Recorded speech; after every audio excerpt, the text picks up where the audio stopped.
All right. Well, hello everyone. My name is Elizabeth Bloom. I'm the Operations Director at NAMI, Maryland, and this is a session for housing and homelessness. If you meant to attend youth, trauma, and mental health in the time of COVID-19, the link for that session is in the chat, so feel free to leave this session and go to that one instead.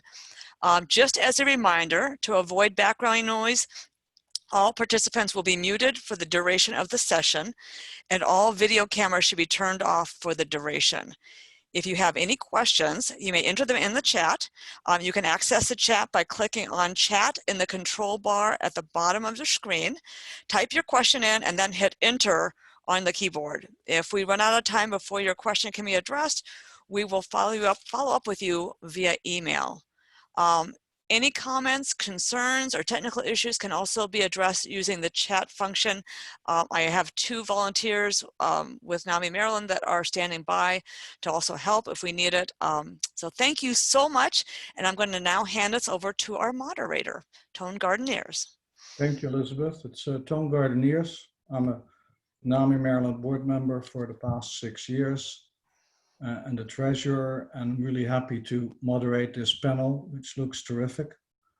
First, about NAMI and housing and homelessness. We care. We believe that appropriate treatment for persons with serious mental illness leading to recovery, resiliency, and wellness cannot be realized without appropriate housing. Persons with serious mental illness have the right to safe, decent, and affordable housing that meets their needs. NAMI advocates for the right to treatment for persons with serious mental illnesses who are homeless and for those at risk of becoming homeless. I'm happy to introduce the three panelists for this session. First of all, we have Chelsea Hayman, Director of Housing Policy and Program for the Maryland Department of Disabilities. We have Marian Bland, LCSW, Director of the Division of Clinical Service, Adults and Older Adults at the Behavioral Health Administration. And finally, we have Priya, whose last name you can read on the screen. Director, Housing and Recovery Support, Behavioral Health Administration. The three panelists will each get 15 minutes, and after that, we will have a few questions. So without further ado, I'd like to hand it over to Chelsea Hayman. Thanks. All right. Thank you so much for that introduction. I am going to share my presentation. Can everyone see that? Any panelists want to tell me if you can see that? I can see that, yeah. Chelsea. Okay, great. All right. Well, hello, everyone. My name is Chelsea Hayman, and again, I'm the Director of Housing Policy and Programs for the Maryland Department of Disabilities. I work within the framework of the Maryland Partnership for Affordable Housing. That is a collaborative between our department, the Department of Health, and the Department of Housing and Community Development. So we oversee a number of different rental programs for people with disabilities that operate statewide. So I will talk a little bit more about specifically housing for individuals who are experiencing homelessness within the context of our programs and what that looks like. But I'll also just give you a general kind of big picture overview of different types of special housing programs for this population. Okay. All right, so just to go over some of the key objectives of our department and some of the principles that we follow day to day in our work with regard to housing, we do believe that people should be able to control where and with whom they live. So our department, the Department of Disabilities, we did kind of come out from the aftermath of the 1999 Olmstead Act, which was intended to create more integrated living opportunities for people with disabilities, where they get to select their services in the community and they get to have an opportunity to have housing separate from their services if they so choose. So Part of our mission of our department is really to create those independent living opportunities for people where they can rent their own apartment and not be in an institutional setting if it does not serve them correctly.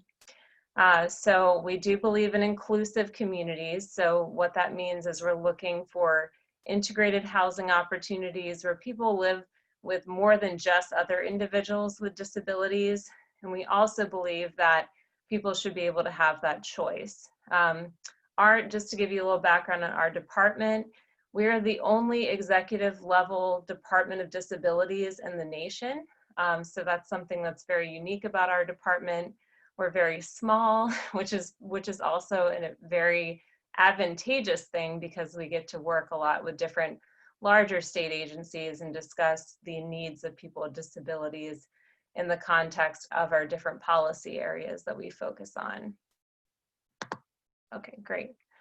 So I just wanted to include this slide to give you all a definition of what chronic homelessness means. This is the definition that we use with respect to our disability housing programs. An individual who is chronically homeless is defined to mean a homeless individual with a disability. So this was specifically issued by HUD. I believe this change in definition took place in 2015. And what we do is we look at this as one of our priority groups when we're evaluating different housing opportunities for individuals with disabilities. So we do look at homelessness as a priority category, and when we're evaluating our waitlist registries of individuals who want to apply for housing opportunities.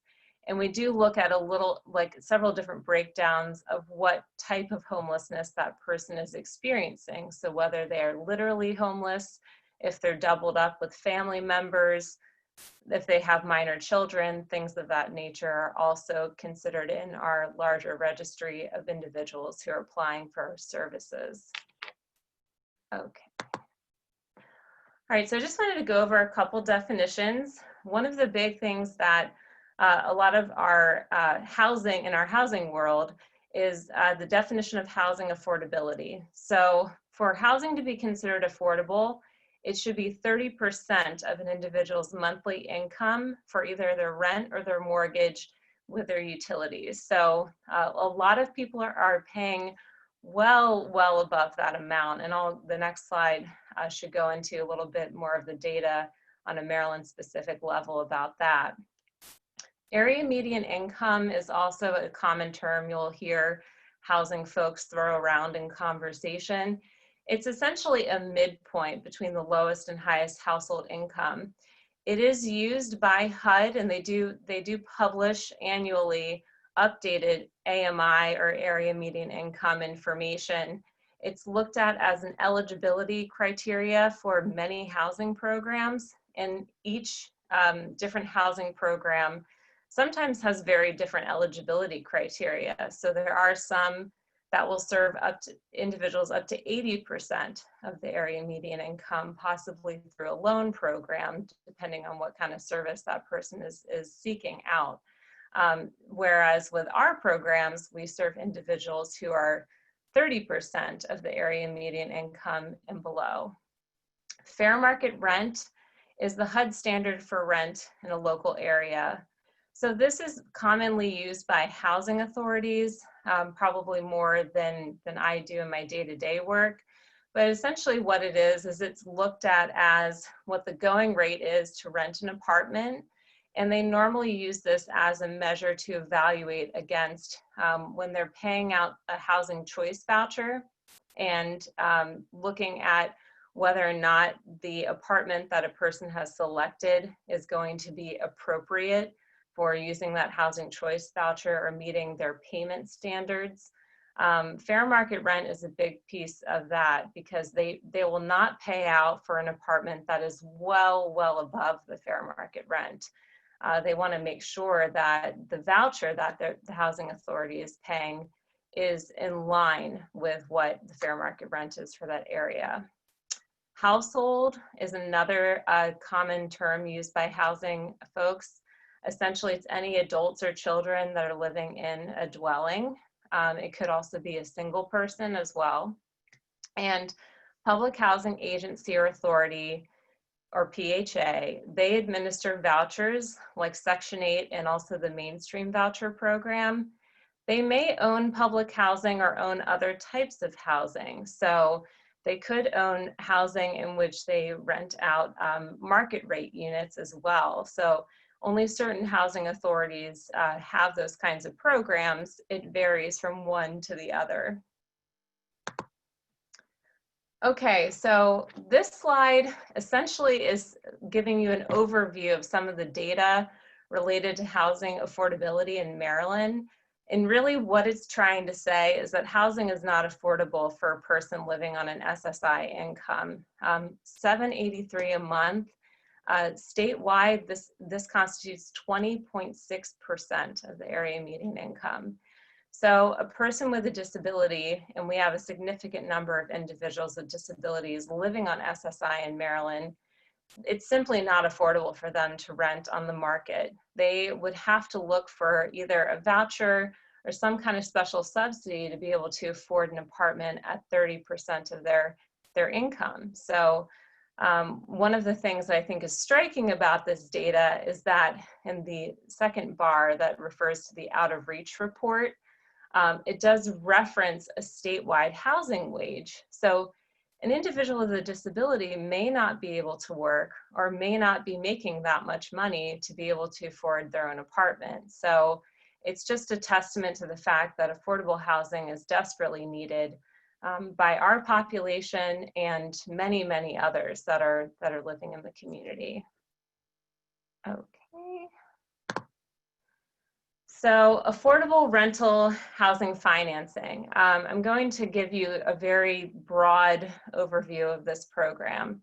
The Low-Income Housing Tax Credit Program. So what this program does is it creates affordable buildings that are essentially built through low-income housing tax credits that an investor is seeking out to be able to use against their federal tax liability. So the financing and the funding comes from an investor, and a developer is involved as well as the owner who produces these buildings in different parts of the state. The state has something called a competitive round. And this competitive round is a bunch of projects that people are putting together to be considered for this special. We have at the Department of Housing and Community Development, they produce a document called the Qualified Allocation Plan. And that document is essentially a guiding document that gives developers applying for this program guidelines as to specific things that the state is looking for as part of their application. So essentially they receive points if they're able to fulfill some of those parameters that the state has laid out in that document. So the great thing about this program is it encourages private sector investment in construction and rehabilitation of housing developments. HUD has significantly cut funding over the last several years for public housing improvements and maintenance. So the Low-Income Housing Tax Credit Program has really kind of filled in that gap and created more affordable buildings throughout many states in the nation to be able to make up for old public housing that's deteriorating and needs repair. 9% versus 4%. Really briefly, 9% tax credits are much more competitive than the 4% tax credits. Essentially what it is it's a percentage of tax credits that a developer would be receiving. They might apply for 9% tax credits, or they might apply for 4% tax credits, which are bond financing deals. So essentially, if somebody applies for 4%, that means that they have to find more gap financing to be able to pay for the development to be built, whereas the 9% provides more tax credits, so there's less of a need to find additional financing to pay for the development. So that's why they're a little more competitive. The 20 at 50%, just going to make sure I say this right based on my notes. So the 20 at 50% requirement essentially Owners of a qualified building, they have to agree to rent units to households with incomes that are at 50% or less, so 20% of their building has to be 50% AMI units. Or they have the option of renting 40% of their building, individuals who are at incomes of 60% of the area median or less. So it's an option that developers get to specify in those applications they send to the Department of Housing. Okay. So permanent supportive housing, this slide just gives you a view of means. The programs that we oversee as part of the Maryland Partnership for Affordable Housing, they are types of permanent supportive housing opportunities. So just kind of reiterating what I already went over earlier. So these are some of the strategies that we do include as part of the training process when we're working with case managers who are helping people apply to our programs. So we're really looking at different questions that we want case managers to ask their clients as they help somebody transition into the community. Important thing, of course, is where does the person want to live? That's a very, very critical thing, especially if a person has specialty doctors in one area of the state as opposed to another. So something that we always make sure that question comes up in conversation. Accessibility needs are another consideration. Not all of the units we have in our program are accessible. Some are UFAS. That's essentially a term that we use to refer to accessible units. Some are UFAS and some are not. Some are 1 bedroom and some are 2 bedroom. So there's a lot of considerations that people have to make when they're actually doing that transition to living in an apartment of their own. Okay, of course, different types of housing strategies. Housing can be combined with services, so more of a supportive housing model versus housing separate from services. I'm going to talk mostly about the separate from services piece. Okay. Tenant-based rental assistance. What that means is that participants are able to locate housing of their choice in the community. I had mentioned earlier that a lot of public housing authorities look at fair market rent as something that they use to determine whether they want to pay out a voucher for a specific apartment or not. So really, that is Section 8 is a tenant-based rental assistance program. So meaning that someone can shop around for their housing. If the landlord meets the payment standards with the rent that they're charging, and also if the landlord meets certain compliance requirements regarding the condition of the apartment that they're trying to rent, then the person is able to rent there and the housing authority pays the subsidy out to that private landlord to make up the difference. So the person still owns for the rent and the utilities. Project-based rental assistance, which is our HUD 811 program and our Weinberg Apartments program, are project-based rental assistance. The subsidy is tied to the building. So in a low-income housing tax credit building, part of the underwriting or in the closing of the deal includes 811 and Weinberg as additional subsidies for the developer. So those subsidies are layered on top of those apartments and those units in the building, and they stay with that specific unit and are paid over time. Okay. Mainstream vouchers, I did mention these earlier. They are administered by public housing authorities throughout the state. Not every single housing authority offers these, but they're a type of housing choice voucher that are intended for people with disabilities. As you can see here, these are the mainstream awards for 2019 and the housing authorities that applied and then how many they received. So the great thing about the funding that has been coming out of the CARES Act is that HUD made a decision to go ahead and provide more funding for the mainstream program. And actually it's an easier process at this point in time for housing authorities to apply to get this new funding for additional mainstream vouchers. So I put a link at the bottom to the HUD notice, PIH 2020-22, and housing authorities are able to apply and receive additional funding as long as they meet some of those basic parameters. And it's not a process that involves a competitive process or doesn't involve them having to make those specific priority designations within the population they want to serve. So great opportunity for a housing authority at this time.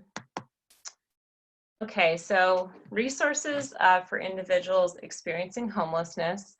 The McKinney-Vento Act actually created and kind of is couched within some of these resources. So emergency solutions grant funding, that funds a majority of the programs listed in the second bullet point I have there, the homelessness solutions programs. And those are those ESG or emergency solution grants are primarily administered at the local level, although also the state level for rural jurisdictions. And then the local continuums of care, that is a link to a listing of all of the different continuums of care or COCs throughout the state. And essentially they're collaboratives actually of the local governments, nonprofit service providers, and individuals experiencing homelessness themselves. And the interesting thing about them is that they work together to submit a single application for funding to HUD. And so that is essentially how the COC model works. The homelessness solutions programs, a lot of this varies depending on the jurisdiction and what the needs are identified in the jurisdiction. But just in brief, one of the terms you'll probably hear often within the homelessness and housing world is rapid rehousing. And rapid rehousing is short-term rental assistance. It has been demonstrated to be very effective in helping people stay out of homelessness and be able to sustain themselves and find stable housing. But that temporary rental assistance is a rental subsidy that's similar to a voucher. So the actual homeless service provider that assists a person in getting that service works with landlords to help identify opportunities where a landlord would accept a voucher, a temporary voucher to house a person experiencing homelessness. But again, this varies depending on jurisdiction. So your best bet is if you have questions about services available is to call that local continuum of care and get some clarification on what they do offer. Okay. Finding affordable housing, gosection8.com is a good resource, but we have been using extensively Maryland Housing Search. That's a new resource that's over the Department of Housing and Community Development. Affordable apartment buildings are listed on there based on county, and then you can also filter for different types of criteria like accessibility, unit size, things like that. The Public Housing Authority Office is another great resource. If the person has a housing choice voucher or a mainstream voucher, they normally have someone who is working with them at that office to assist them in finding a housing opportunity. So that's typically how those programs work. Okay, so the Weinberg Apartments program, I'll talk a little bit about this first. We have received for the past 3 years. I'm sorry to interrupt, but I do. Are you? I'm going over a lot. Sorry. Yeah, if you can keep that in mind, I would appreciate it. Thank you. Yeah, no problem. I'm sorry. Okay. So the Weinberg Apartments program and the 811 program, these are two programs that our department oversees. They are affordable rental apartments for people with disabilities. And we do operate a waitlist registry where case managers can assist a person in getting signed up for one of these programs. Currently, our waitlist exceeds about 1,500 people, so it is quite lengthy. And our highest priority group that we try to house are people who are transitioning out of institutional settings. So what happens is somebody, when they actually enter an application, they are added to the application based on time date stamp in their priority group. And when an apartment becomes available in a county they would like to live in, we do a search based on unit size and county, and then the list is automatically generated based on that algorithm. So that is something that our department does with respect to sorting through and making sure that people get opportunities to apply to these programs and perhaps have that opportunity to live in the community. So that kind of summarizes what the rest of my slides go into. I talk about different priority groups, but those are the primary populations that we work with and what our primary function is within the Partnership for Affordable Housing. So I'm gonna just kind of scan through the rest of these slides, and I'll get to my contact information. If anyone has questions, I'm happy to share these slides after. They go over a lot more detailed information than I did during my presentation. So please email me. I'm happy to answer any questions that you might have. Thank you, Chelsea. And Yeah. I should point out again that this is also being recorded. And so a lot of this information will remain available also after today. Thank you very much. Handing it over quickly to Marian. And please keep in mind that Priya still wants to go as well. Thank you, Marian. All right, thank you. Well, good morning, everyone. I'd like to thank NAMI first for the opportunity for BHA to present information on our housing and homeless programs. So I'm going to start with an overview of our presentation. So we will be discussing the specialized homeless initiatives supported by the Behavioral Health Administration. We will discuss partnerships and specialized subsidy programs to provide permanent and affordable housing. And we will discuss federal and state grants to support BHA's homeless and housing programs. So the programs that BHA developed support our vision and mission, and that is to promote health, wellness, and quality of life for individuals who have behavioral health disorders across the lifespan, and really to promote recovery, resiliency, health, and wellness for all individuals. So this next slide pretty much provides just a snapshot of the number of individuals who are homeless in Maryland. So each year across the country, there's a point in time survey that is conducted to get a snapshot of how many people are homeless in the country. So in last year's point in time survey, there were 568,000 sheltered and unsheltered individuals in the United States. However, in Maryland's throughout point in time survey, there were 6,561 individuals who were identified homeless on that day in 2019, in which the point in time survey was conducted. Of that, 1,337 individuals, or 18%, were identified as having a serious mental illness.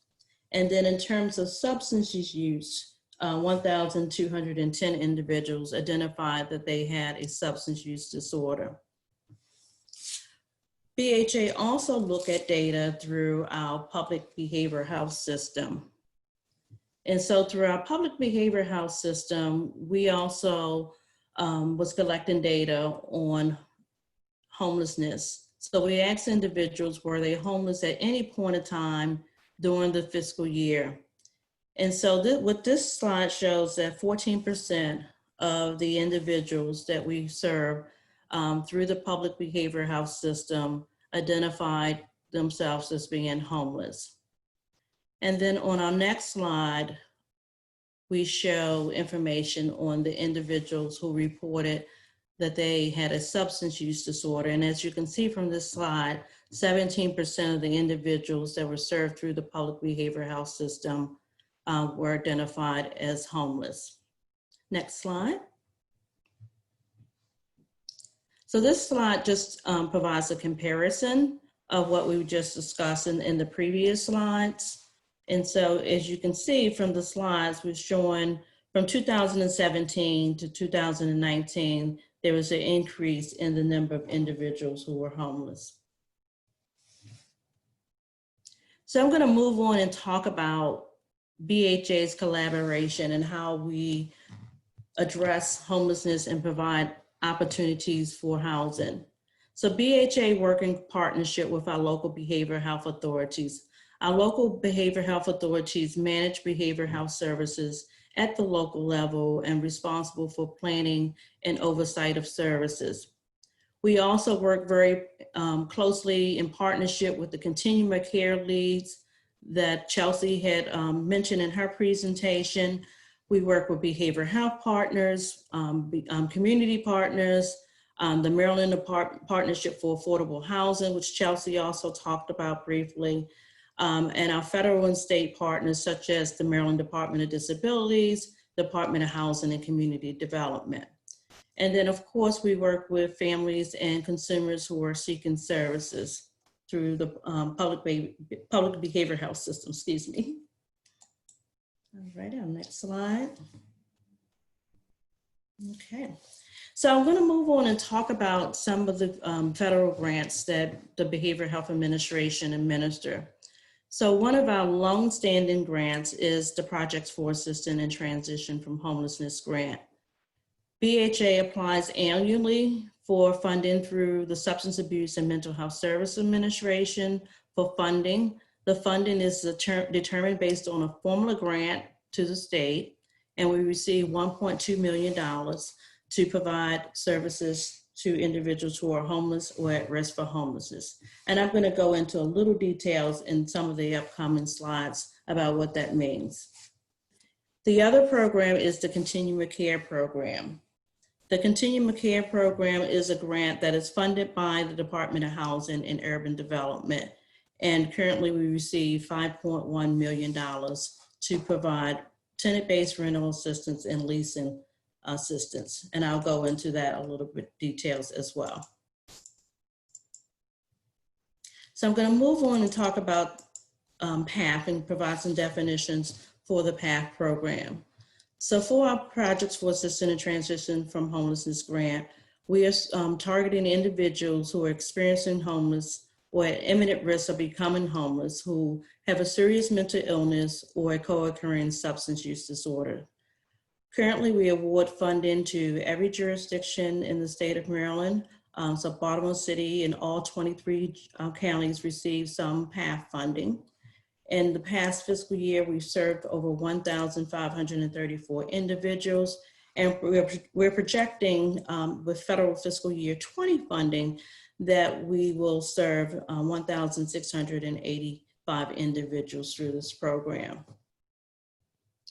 So some of the key services that are provided through the PATH program includes outreach, screening and diagnostic treatment services, habilitation and rehabilitation services, community mental health services, which includes peer recovery specialists, recovery coaches, and the SSDI Outreach Access and Recovery Program, which is a SOAR program. We also use the funding for staff training, alcohol and drug treatment services, referral for primary health care, job training and education, and relevant housing services. It also includes case management services and supportive services in residential settings, as well as housing services, which includes one-time only rental payments to prevent eviction and costs associated with matching eligible individuals who are experiencing homelessness to appropriate housing. And as you can see from this chart, most of the services that are provided throughout the state includes the outreach, the community mental health services, the case management, and then referral to additional services. Okay. So our Continuum of Care program, many may have heard of this program. It was formerly called the Shelter Plus Care program. We are funded for 304 units of tenant-based and leasing-based rental assistance. And this program provides permanent supportive housing to individuals with disabilities and to families with children in which at least one adult member has a disability. And we use, for this program, we use HUD's definition of homeless. However, our project, when it was originally developed, and this was developed in 1995, so this is a long-standing program, we targeted to individuals who were incarcerated in a local detention center who were homeless prior to being incarcerated. However, over the years, we've expanded the definition, and it also includes individuals who are living in non-institutional settings and living in the community, either homeless, staying in emergency or transitional shelter, under bridges and shelters. So the definition of homelessness has broadened over the years.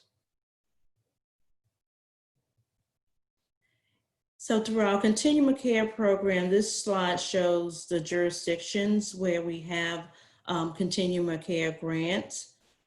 As you notice from the slide, we do not have Baltimore City, Howard, and Montgomery County listed, but I would like to note that they do have Continuum of Care programs in those jurisdictions. They're just not through the Behavioral Health Administration.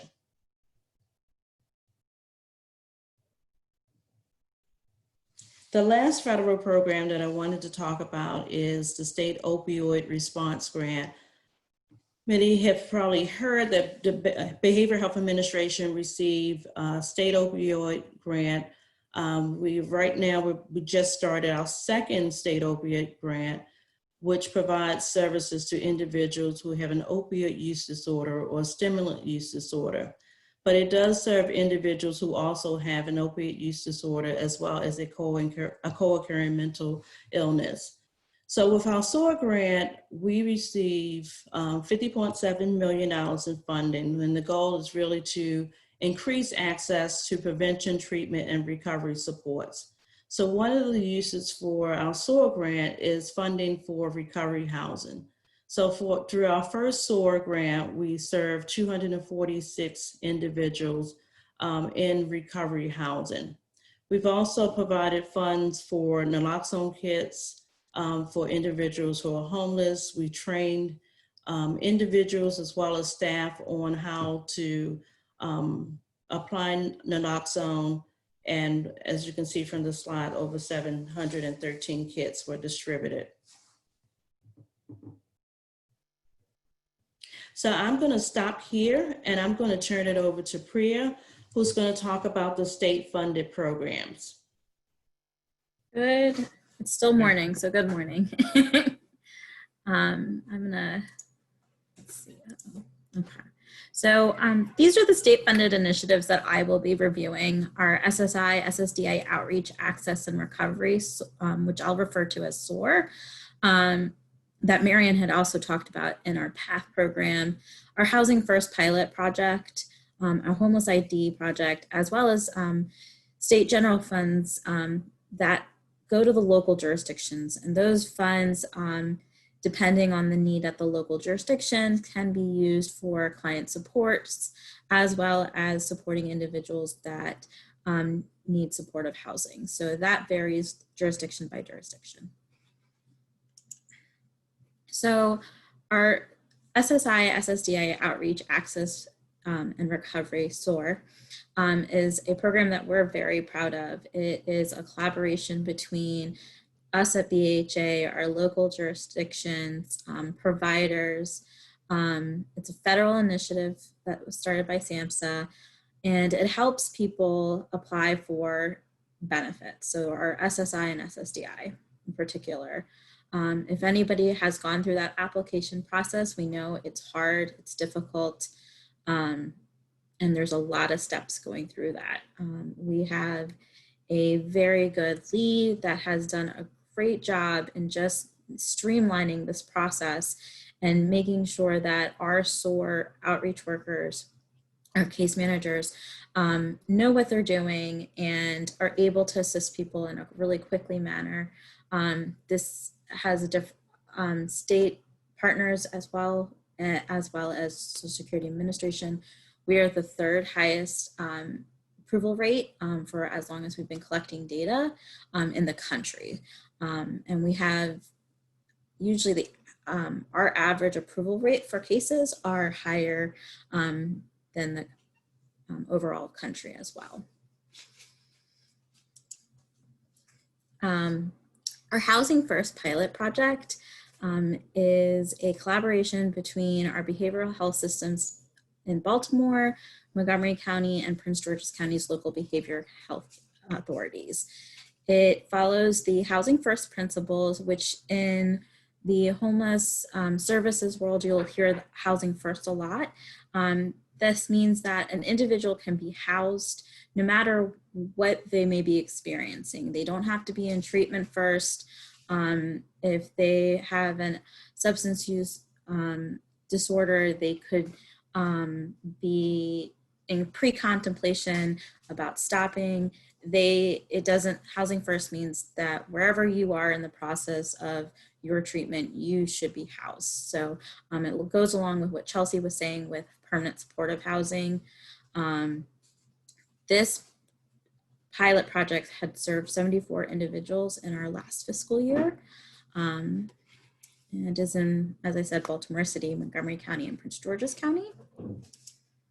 And the services that are included in the pilot project are helping secure housing, communicating with landlords, helping maintain housing. We know that can be a struggle for individuals, and so that's one of the services, as well as for individuals who may need help with budgeting, a representative payee for with their Social Security, either income or their Social Security disability insurance.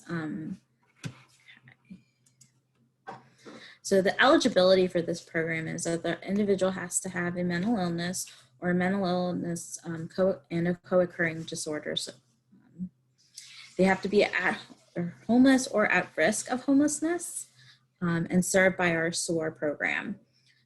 They can also be someone who was at a state psychiatric hospital and then transitioning out to any of those 3 jurisdictions, as well as anybody who's transitioning from our rehabilitation programs or RRP programs. And there also needs to have incomes that are 50% below the area median income. Our next initiative is our Homeless ID project. This helps individuals who need a state ID or birth certificate. An individual needs to be at risk of homelessness, experiencing homelessness, and have a mental illness or co-occurring substance use disorder to access these funds. Most times across the state, IDs can be just $1. Sometimes it varies depending on the local jurisdiction. Birth certificates, this also helps with obtaining birth certificates that are out of state. So if an individual moves to Maryland, but they're originally from California, this funds could help them get that birth certificate as well. And then in state fiscal 20, we provided 294 IDs and 345 birth certificates. We also have our Maryland Recovery Net. This serves individuals with a substance use disorder receiving services through our public behavioral health system. We have recovery residences that are certified through BHA that are approved MDRN providers. So we will fund a stay at a recovery residence for someone who's either transitioning out of a residential substance use facility, someone who is new to the recovery residence and qualifies for the program. There are also non-housing supports through our local authorities that can support an individual with transportation to treatment, vital documents, as well as housing that are not recovery residents. So somebody who wants to live in their own apartment as well. So for accessing services, like Marian and Chelsea both said, each local jurisdiction has a local homeless continuum of care. And this may be called different things, but essentially is the continuum of care. So you might be looking for local homeless coalition boards. They all have what's called a coordinated entry. And that is, they're going to do some sort of an assessment to see what programs in that local jurisdiction would be of service to the individual who needs the service. So if you are working with a family member, or if you are working with someone as a provider who needs homeless services, that would be my first point of contact to go to at each local jurisdiction, because they're going to know all of the services that is available for an individual who's experiencing homelessness. You could also go directly through community providers such as PATH, Targeted Case Management, as well as your local behavioral health authorities and core service agencies. As Marian had mentioned, there are local authorities in each jurisdictions. They know all of the providers. They know what services are at the local jurisdictions. So they're going to be able to help you navigate that system of which services, which providers can help with whatever situation that you may be dealing with. And so I just wanted to touch briefly about our goals moving forward. We want to promote evidence-based practices such as permanent supportive housing, critical time intervention, as well as evidence, emerging practices. Let's see, we want to make sure we're, reducing homelessness and, helping people who are at risk of homelessness as well. Focusing on things like housing first, harm reduction. We want to make sure that our providers have trainings that will help them serve the individuals that they work with, such as LGBTQ communities, harm reduction, like I said before. I think administrating naloxone and having kits available is helpful. And we're continuously partnering with our other state agencies such as Chelsea, and working with DHCD, so Department of Disabilities. We work closely with local housing authorities as well to expand housing for individuals with disabilities. And then this is Marian and my contact. So if you guys have any questions, please reach out to us. Thank you, Priya. Thank you, Marian, and thank you, Chelsea. We have a few more minutes. I have two questions here that I wanted to put to you. And thank you for this last page, Priya, with your contact details. What is the best way to get a loved one connected to housing resources? Do you all have, I understand, listening to you, I understand that there are different contact points for different counties. So is there an overall page available for people that are watching this presentation now or might look at the recording that lists all the contact people per county?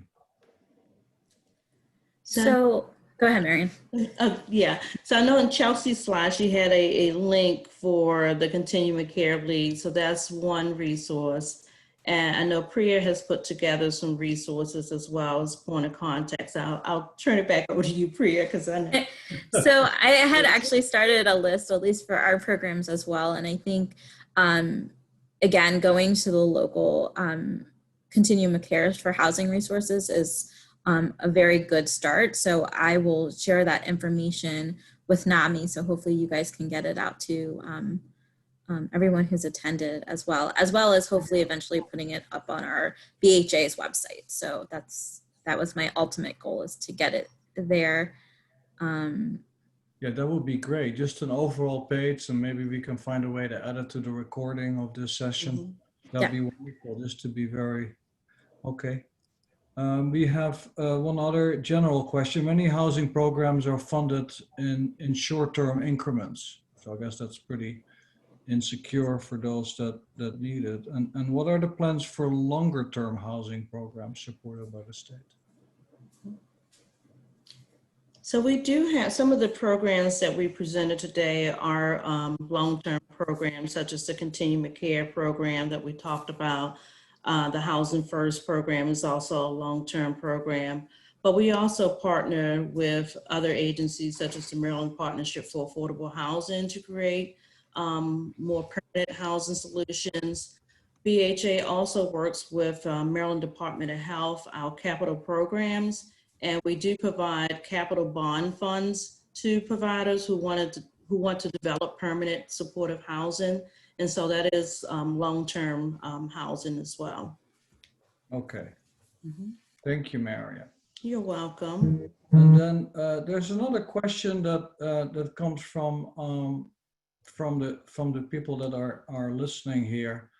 How is mental health and substance abuse measured so that housing resources can be obtained for a person who has those issues? So mental illness as well as substance use is determined based on an assessment. So assessment that is done by a clinical staff who determines whether the individual meets the criteria of having a mental illness or having a substance use disorder. So it's done by an assessment. And so is there any, are there any general piece of information you can give us as to what they measure? Yeah, we can probably get you some information.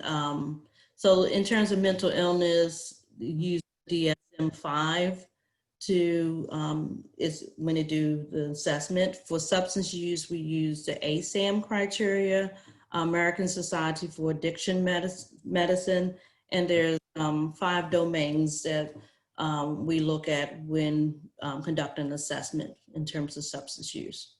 And so with substance use, in terms of determining, if getting into treatment now, but in terms of determining level of care is based on an ASAM criteria. Okay, clear, thank you. And there are questions actually here, and I need to start wrapping up, but there are definitely people here that need more information and need to have contact numbers. So as I'm wrapping up, I'm going to give you all still a chance to say anything else or add anything else, but it's quite clear that with COVID upon us that there's quite a need for what you do and what you help people with. So we very much appreciate you doing that. And I would like to point out that after this session, we will also further update the information that NAMI Maryland has on its website on this topic. There's a lot on there, and we'll add more. So those of you in the audience that have asked questions about your specific situation, which gets a bit personal, and I don't want to throw out in the group here, please feel free to follow up with us or to visit our website. We are glad to help you and to lead you in the right direction. And so one more time, Chelsea, Marian, and Priya, any other words of wisdom for those who are listening on this very pressing problem? Well, I'd just like to say thank you all for attending the workshop, and thank you for your interest in the housing and homeless programs and behavioral health in general. And if you have any questions, feel free to reach out to us. As I mentioned in our presentation, we work closely with the local behavioral health authorities. So if you're ever in doubt how to access behavioral health services, the local behavioral health authorities are also there to assist you. And they're very familiar with all the local providers at the local level. So they may have additional resources that even us at the state may not be aware of. So please reach out, to your core service agencies or your local behavioral health authorities. And we can provide you with their contact information as well. Oh, that's great. Yeah, that's a great update for some of the questions listed as well. Okay.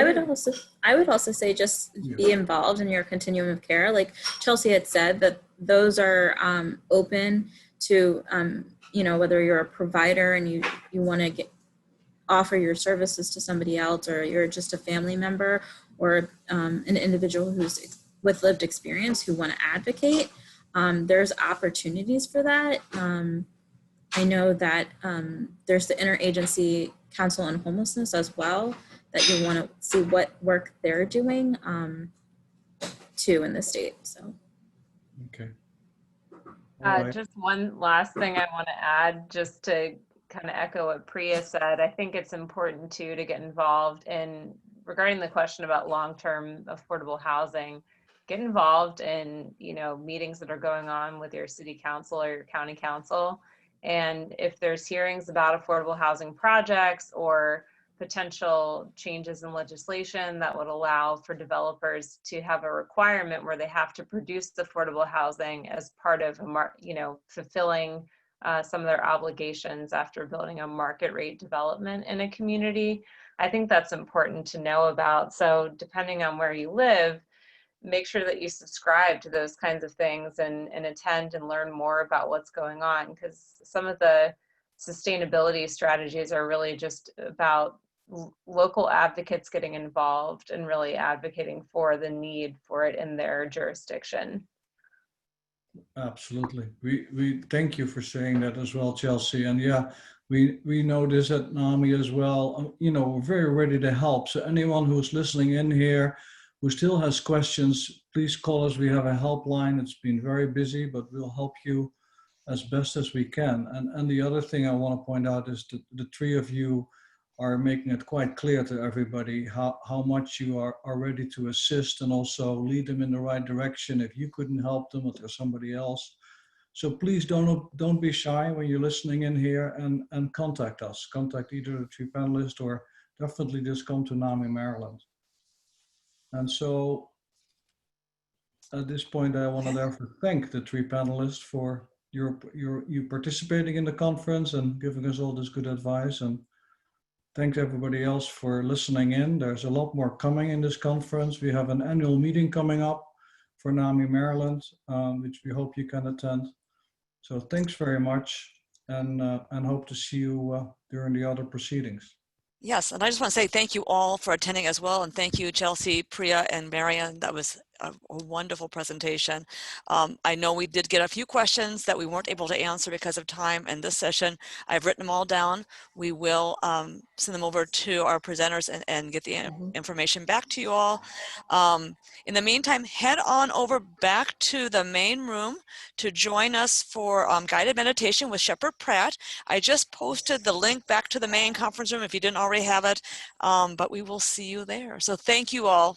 And this session has been recorded, so anyone who came in late, you can absolutely see the whole thing at any time at your convenience. Okay? Thank you. Thank you. Bye. Thanks everyone. Bye-bye.